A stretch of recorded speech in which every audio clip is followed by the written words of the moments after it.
What if everything you believed about good and evil was a lie?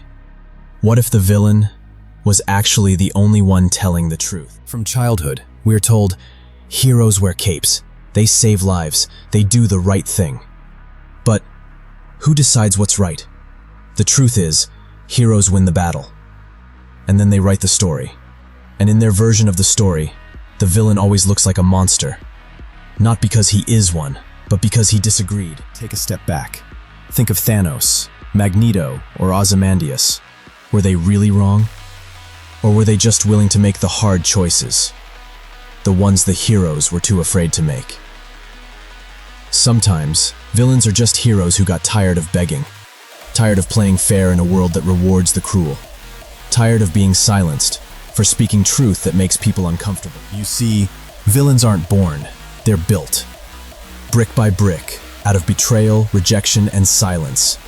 Maybe the system they tried to fix laughed in their face. Maybe they asked for change and were told to wait. And maybe, just maybe, the mask of evil was the only way they could be heard. Because when pain goes unanswered, it doesn't disappear, it evolves. Here's the truth no one tells you. We all have a villain inside us. The part of you that's tired of being walked on. The part that's done playing nice just to survive. The part that says, if no one's coming to save me, I'll become the storm. Maybe the villain isn't your enemy. Maybe he's your wake-up call. So, what if the villain was the hero?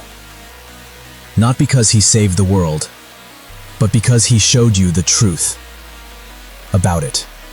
Not every villain is evil, and not every hero is good. But one thing's for sure, you don't grow by being liked. You grow by being real. Even if the world calls you the villain for it.